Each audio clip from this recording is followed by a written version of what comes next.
Eh, salut, ça va, en forme? Bah moi en tout cas, j'espère que tu vas bien.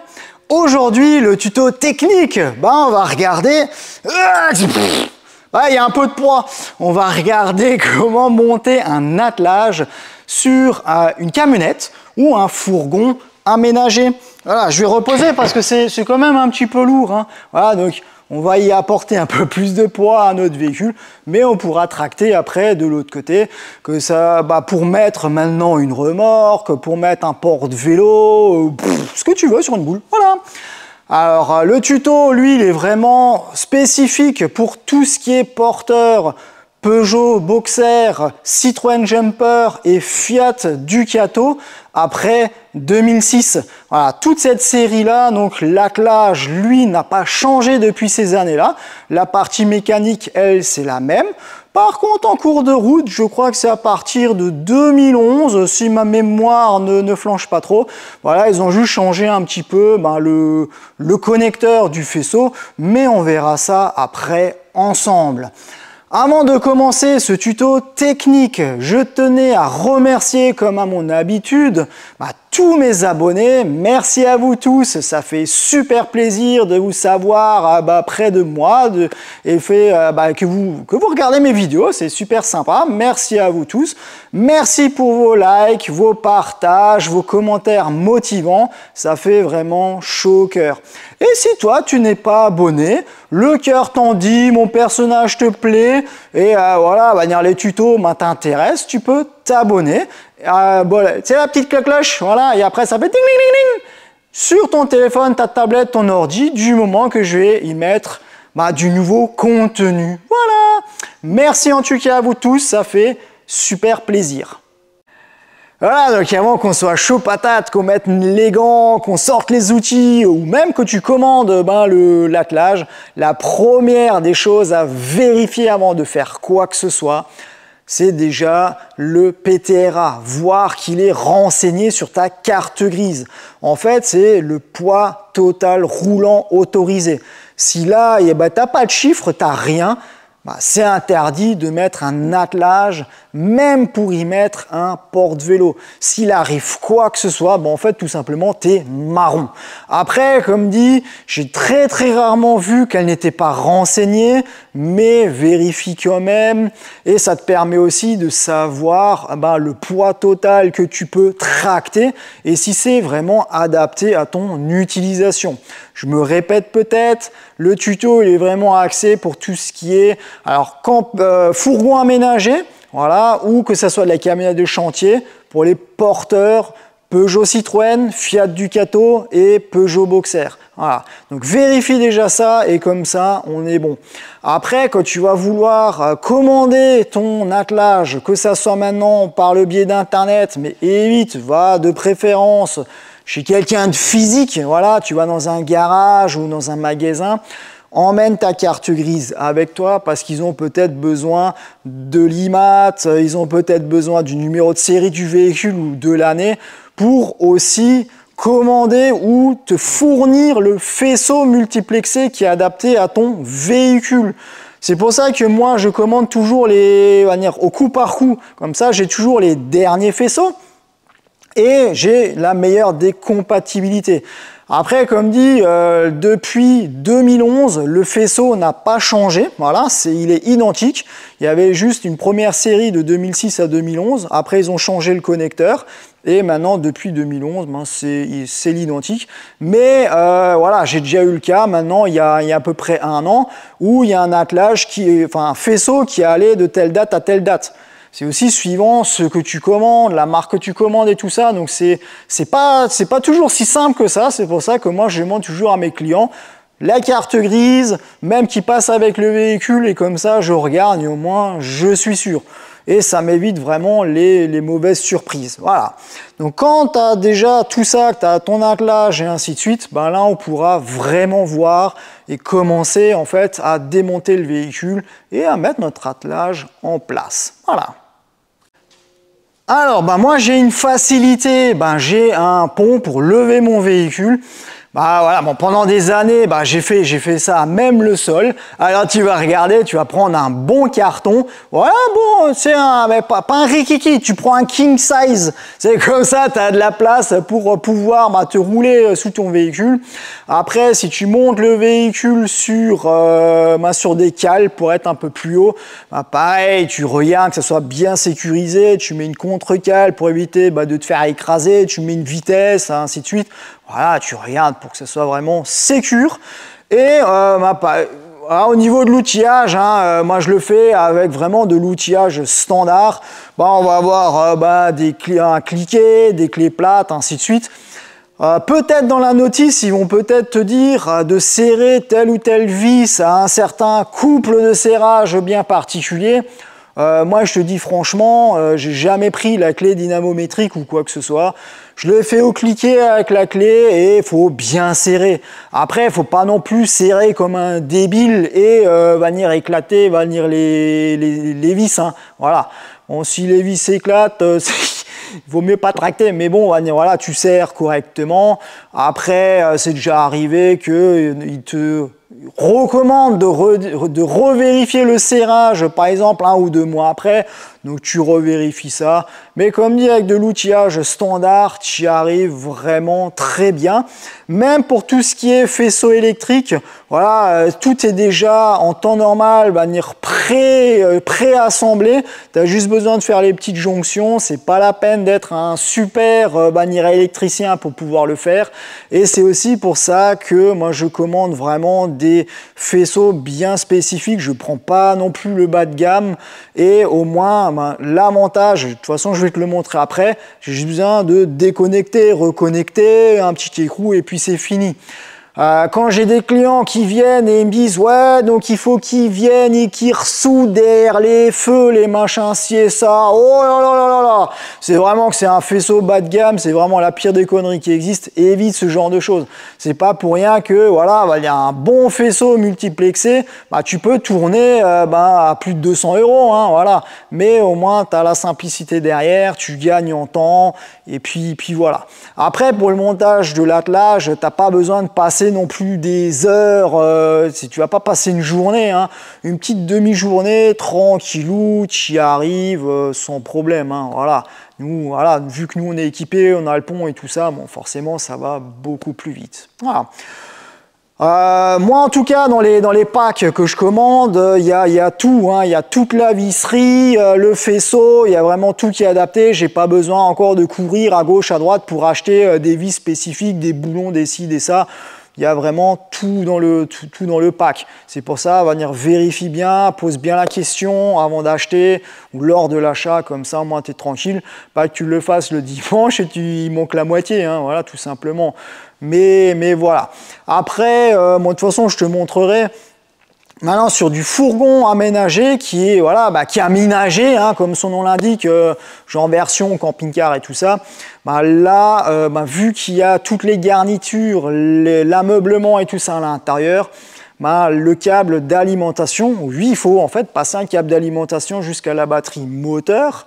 La batterie moteur. Là, on va dire par l'intérieur, tu peux pas parce que vu qu'il y a toutes les garnitures et tout ça, tu peux pas. Donc on va passer directement par l'extérieur.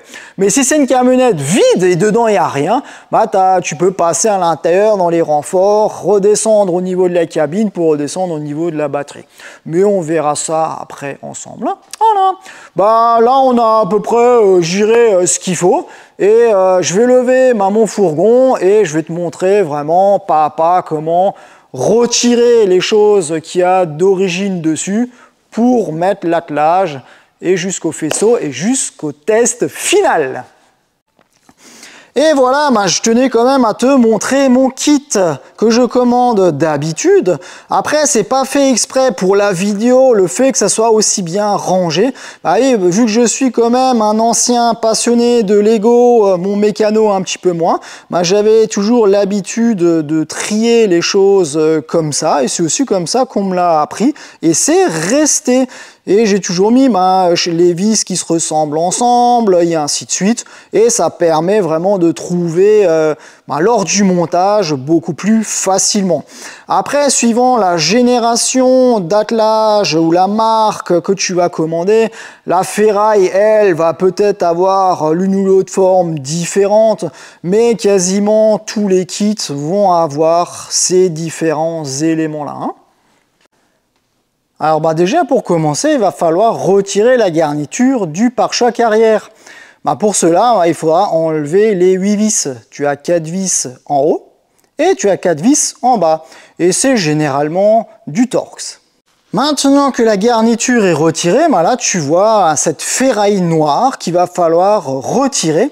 Donc de part et d'autre, tu as des vis que je vais te montrer qui, elles, faudra bien évidemment enlever pour retirer cette barre et qu'on pourra, elle, ferrailler parce qu'on n'en aura plus besoin. Donc là, de plus près, tu vois, il y a une vis ici. L'autre vis, il n'y en a jamais. Et après, tu en as encore une de part en dessous qu'il faudra aussi retirer. Et c'est comme ça de part et d'autre. Et alors, la ferraille s'enlève.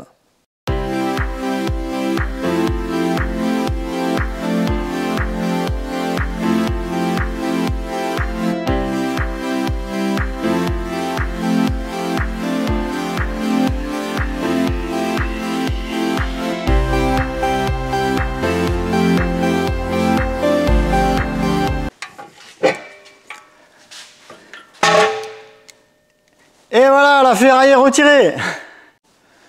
Maintenant, la ferraille est retirée, il faut vraiment que tu vérifies de part et d'autre que tu aies les 3 trous qui soient entièrement libres. Après, ça peut arriver que au niveau de l'indéfiletage, tu aies un léger petit genre de scotch avec la peinture dessus. Et il faudra tout simplement le retirer. Et comme ça, par la suite, on pourra y mettre toutes nos vis directement en place. Voilà.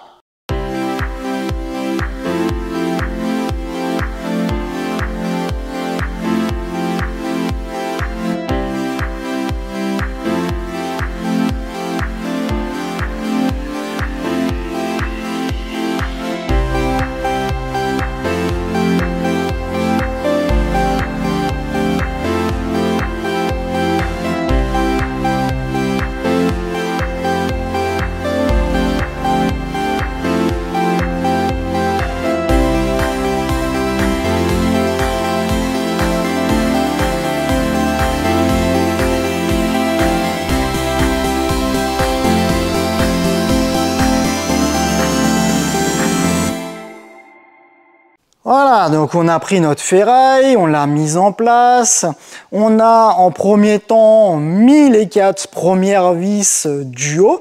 Tu ne les serres pas, on va dire, tu regardes juste qu'elles soient même pas vraiment appliquées, mais pour que tu puisses quand même avoir un tout petit jeu, pour que tu puisses vraiment centrer ta ferraille. Il ne faut pas qu'elle tire à gauche ou à droite, et aussi que tu puisses vérifier les 2 vis du bas, pour que par la suite, quand tu veux mettre les vis, que tu ne sois pas là à devoir repercer, machin, ci et ça. Tu vérifies vraiment l'ensemble, quand tout est bien centré, qu'on puisse mettre les vis du bas, là, tu serres correctement les 4 premières vis. Quand ça c'est fait, on va passer sous le véhicule parce qu'on a des petits caoutchoucs à retirer pour pouvoir mettre des équerres pour la fixation des 2 vis en bas, voilà. Donc en temps normal, tu as le petit caoutchouc qui est censé être ici, mais là, vu que je suis sur un châssis rallongé, ils ont peut-être oublié. Mais sinon, ça ressemble à celui-là, tout simplement. Là, tu prends un petit tournevis, tu le fais sauter, et puis c'est réglé. Alors maintenant, vu que le champ il est libre, on va avoir une petite pièce comme celle-ci qu'il va falloir insérer directement là-dedans. Mais avant de l'insérer, moi ce que je fais, je prends toujours la vis que je visse directement sur l'écrou. C'est déjà arrivé qu'il y ait des petites bavures et quand tu veux visser directement dedans, en fait, il y a tout le système qui tourne et tu n'y arrives pas. Voilà. Donc je fais toujours un premier essai avant de l'insérer directement dedans. Donc là maintenant, moi c'est bon. Donc je vais le mettre à l'intérieur comme ceci. On va avoir notre petite équerre qui se met directement comme ça, notre vis, et j'essaye de choper en fait le filetage. Donc ça, c'est pas toujours évident. Et après, je tire un petit peu sur l'équerre pour que je puisse visser correctement ma vis et éviter que la partie qui est à l'intérieur, elle fasse du carrousel. Hein. Voilà. Et donc là, je tire, j'arrive jusqu'au bout. Voilà. À ce moment-là, tu as encore une vis qui vient, elle, de l'arrière.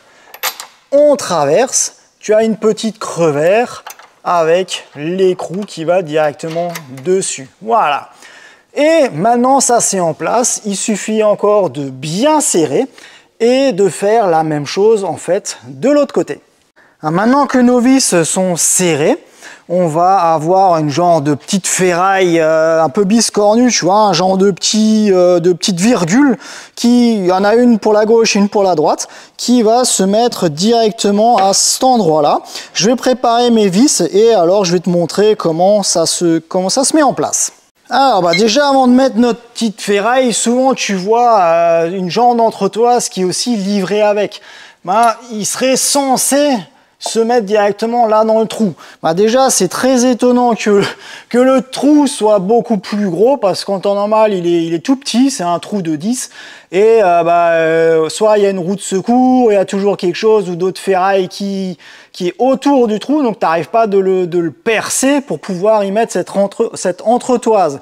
Après, un particulier n'a jamais le matériel, donc après, je te dis franchement, moi, je l'ai jamais mis et j'ai jamais eu de soucis à ce niveau-là. Hein, voilà.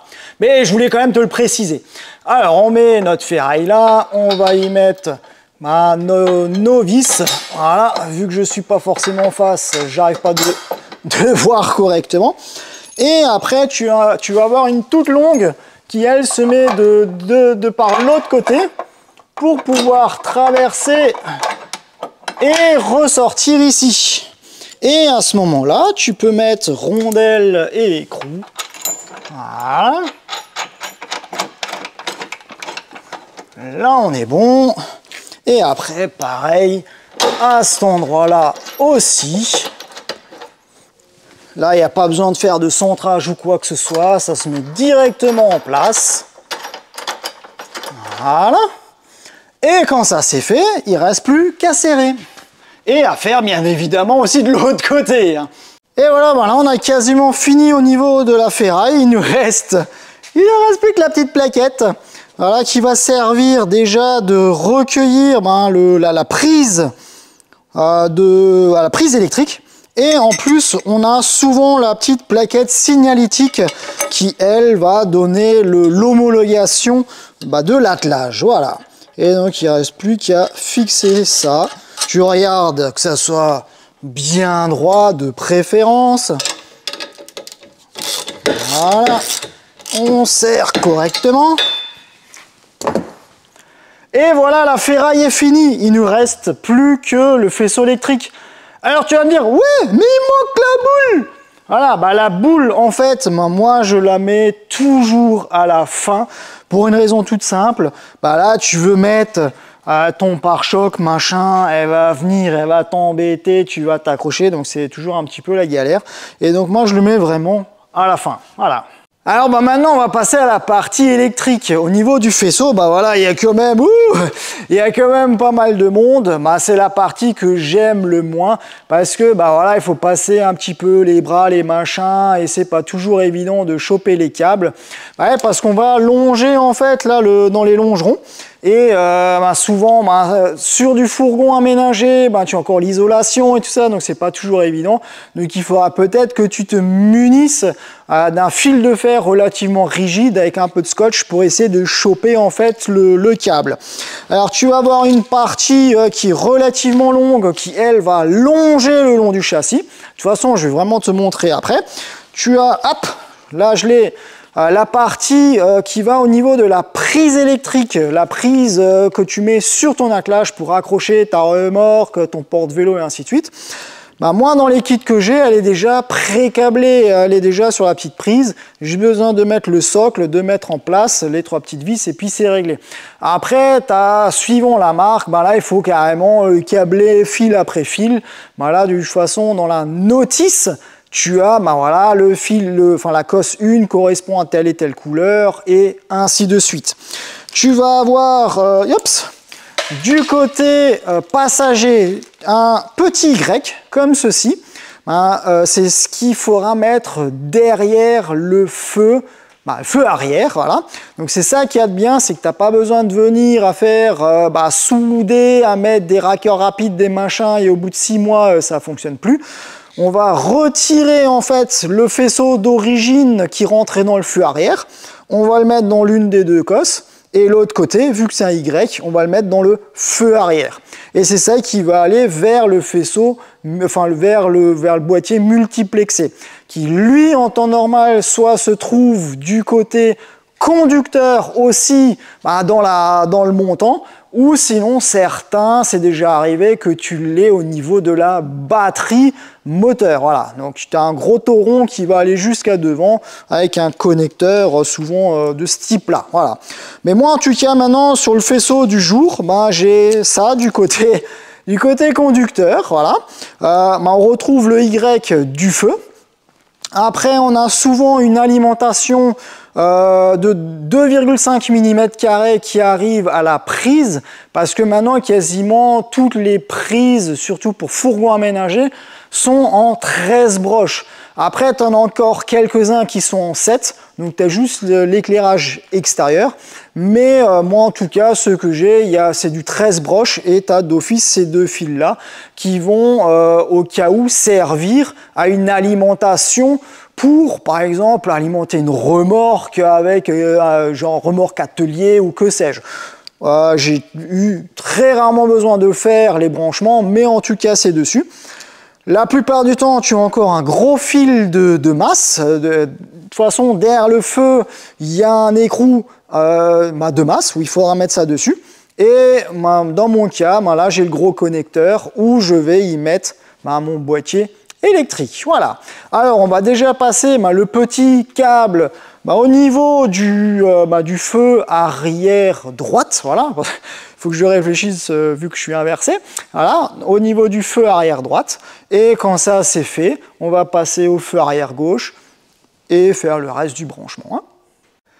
Donc à l'origine, tu as ce cache-là qui est ici. Tu vas pouvoir l'enlever. Malheureusement, les connecteurs ne passent jamais à travers. Alors tu peux venir, tu peux carrément le sectionner et après tu peux le remettre en place et mettre par exemple au cas où encore un petit peu de colle. Tu remontes directement le long. Voilà. Et tu vas voir là-dedans, tu as... est-ce que j'y arrive? Voilà. Et là, tu as le connecteur. Ça, c'est le connecteur qui est derrière le feu. Donc après, quand tu as une camionnette standard, c'est relativement facile d'accès. Après, quand ça va être maintenant on va dire un fourgon aménagé, là, c'est déjà un petit peu plus délicat parce que tu as les garnitures et ainsi de suite. Voilà. Donc là, on retire le connecteur et on va le mettre dans le fil qu'on a remonté, voilà, donc dans le genre de petit Y. Je vais faire le branchement et je vais te montrer. Voilà, je ne sais pas si tu vas voir grand chose, mais en tout cas, le fil d'origine, il arrive là. Il rentre dans le connecteur, tu as le Y et après il ressort et il va directement dans le feu. Voilà. De toute façon, tu ne peux pas te tromper, il y a un détrompeur dessus et donc tu ne peux pas inverser les câbles ou quoi que ce soit. Voilà. Là, on a fait le côté passager et on va passer de l'autre côté au niveau du conducteur. Donc là, ça va être le même principe, il faut repasser tous les câbles et puis voilà. Alors du côté conducteur, c'est le même principe, tu retires le caoutchouc, au cas où tu peux t'aider d'un fil de fer pour ramener les câbles, ramener le faisceau là derrière dans le renfort, le long du feu arrière gauche, et tu arrives là au niveau du logement. Allez hop, est-ce que j'y arrive? Voilà. Et là, tu vois, tu as déjà un écrou avec un câble noir et un machin un peu cuivré. Ça va être la masse. Et sur ton faisceau, tu as une masse que tu vas raccorder dessus. Bah là, moi, je l'ai déjà rajouté. Hein. Et après, en contrebas, tu as aussi le faisceau. Là, je sais pas, voilà, en tout cas, c'est vraiment celui-là, là en bas. Tu as aussi le faisceau qui va derrière le feu arrière, qui va aller directement au boîtier multiplexé. Voilà. Et après, tac, tac, tac, tac, bah, tu as le câble et tu as le faisceau qui arrive. Hop, voilà, je t'allume la lumière et là tu te connectes directement sur le boîtier. Après moi mon modèle il a le boîtier à l'arrière, mais suivant ce que tu prends, tu peux aussi avoir le boîtier directement devant. Hein. Voilà, ça il faudra vraiment que tu vois le moment venu. Et voilà, maintenant que les branchements sont faits derrière les feux arrière, on va pouvoir passer le câble pour la prise d'attelage. Bon là, moi, je viens déjà de le mettre en place. J'ai mis aussi des petits colliers pour faire tout de suite propre. Là, tu peux voir en image. Et vu que ça, c'est fait, si tu as envie, tu peux remettre le pare-choc à nouveau en place. Et tu as le câblage, là tu vois, là j'ai pas mal de kilomètres sur la gauche. Et donc ça c'est le câblage d'alimentation qui va aller directement à la batterie. Et maintenant celui-là, on va le passer jusqu'à devant. Alors voilà, moi je te montre, là j'ai déjà remis donc mon pare-choc. Et j'ai passé le faisceau. Alors j'ai pris des petits colliers avec des vis autoperf. Voilà, et j'ai longé en fait le long du châssis. Hop, je vais passer en dessous. Youpala. Aïe, j'ai cogné la tête. Et je longe vraiment le long du faisceau. Donc là, tu peux voir, là, j'ai laissé les petits colliers rilsants, c'est pour que tu puisses voir. Hein. Je te rassure, je vais les retirer. Je fais pas non plus à moitié. Hein. Voilà, faut quand même que ça reste propre. Et là, tu longes vraiment le long du faisceau. Hein. Et tu fais vraiment bien attention, tu vois, parce que tu as encore tout ce qui est pot d'échappement et ce genre de choses. Fixe bien le faisceau pour pas qu'il aille sur le pot et pas que ça crame. Hein. Et tu remontes et là, tu as le bac à batterie. Et en haut, là, à gauche, j'ai fait mon petit perçage en diamètre 10 pour pouvoir passer mon petit câble. Après, quand tu as un gros connecteur, parce que tu as le boîtier multiplexé qui va devant dans la batterie, en fait, tu vas le long, et ça va vraiment être là, derrière, là, qu'il faudra faire le trou pour passer le câble. Donc ça, c'est déjà un peu plus compliqué. Voilà. Et voilà. Le câble, il est remonté dans le bac à batterie. Je l'ai remis directement dans les fusibles qui sont livrés avec. Et après, j'ai pris la cosse qui était adéquate. Voilà. Donc là, le branchement, il n'est pas plus compliqué que ça à faire. Donc, vu que maintenant tous les branchements sont faits, on va pouvoir passer directement au test. Et voilà, pour moi le test il est concluant, mon éclairage arrière fonctionne. J'ai mis ma petite rampe pour vraiment tester que il y ait les clignotants, les warnings, les freins et tout ça. Donc après à savoir, suivant le modèle, c'est pas je viens, je mets juste la clé et je teste et puis ça fonctionne. Il y en a certains où il faut activer le boîtier. La plupart du temps, tu appuies sur la pédale de frein. À ce moment-là, il a l'info, il s'active et puis c'est réglé. Et là, tu peux vraiment tout tester. Teste vraiment le tout. C'est pas j'installe, je remballe mon matos, salut et à la prochaine. Non, teste toujours vraiment, on va dire, parce que combien de fois j'ai déjà vu des clients, ils viennent et avec que ce soit un camping-car, une voiture ou n'importe, et en fait les lampes ne fonctionnent même pas derrière. Parce que le concessionnaire ou la personne qui a installé a oublié soit de le programmer, soit de mettre le fusible. Hein. Combien de fois j'ai vu le fusible n'est même pas dedans. Donc voilà, tu testes vraiment pour voir que tout fonctionne. Moi en tout cas, du moment que j'ai tout bien emmanché, j'ai tout mis où il fallait, j'ai jamais eu de soucis, ça a marché du premier coup. Donc vérifie vraiment l'ensemble pour être bien sûr. Après, si tu n'as pas de rampe de test, tu regardes si tu as une petite remorque ou le voisin s'il a un petit truc, et puis voilà. Donc du moment que tout ça c'est fait, la dernière chose qui nous reste à voir, ça va être en fait d'y poser la boule. Voilà, parce qu'on a déjà tout fait, on a déjà mis le pare-choc, le machin, ci et ça, et il ne reste plus que ça à faire. Donc là pour ça, je ne sais pas si tu as remarqué, dans beaucoup de cas, tu vas avoir deux niveaux pour le visser. Donc soit là sur mon modèle, j'ai un niveau haut ou un niveau bas. Déjà, pourquoi il y a 4 trous? C'est pas seulement que pour une boule standard. Souvent, c'est fait aussi pour avoir un perroquet. Non, pas l'animal, mais l'attelage jaune, je ne sais pas si tu as déjà vu. Ça, c'est pour vraiment les trucs de chantier. Donc déjà, ça s'adapte dessus. Mais quand tu as une boule standard pour remorque ou porte-vélo, n'importe, là, tu pourras choisir le niveau.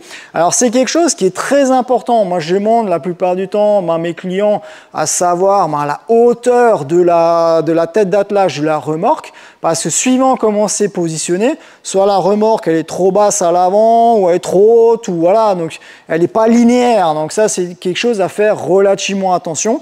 Donc c'est pour ça que souvent je monte pas forcément d'office la boule dessus. Donc, je la pose dans la soute et après je regarde avec le client vraiment à l'endroit le plus adapté pour lui. Après quand ça va être un fourgon aménagé, là, c'est très important parce que suivant le type de porte-vélo que tu vas avoir, si tu mets la boule en position supérieure, tu n'arrives même pas d'ouvrir tes portes. Voilà. C'est pour ça que maintenant, les porte-vélos que nous on commercialise, donc on a des porte-vélos qui sont coulissants. Donc je mets vraiment la boule au plus bas et là on peut manipuler, ouvrir sans aucun problème. Donc c'est un petit détail mais qui fait vraiment la différence. Donc ça aussi c'est à voir, à tester. Si en haut c'est le mieux pour toi ou en bas, à voir. Voilà. On a vu vraiment le montage de l'ensemble de A à Z. Je pense pas forcément avoir oublié quelque chose, mais en tout cas, voilà, s'il y a un truc qui me revient, revérifie quand même de nouveau tous les serrages de tous les écrous, de toutes les vis, comme ça au moins tu es vraiment tranquille. Après, c'est déjà arrivé, j'ai des clients, ils aiment pas les crevers avec les écrous normaux, ils ont foutu du nil stop.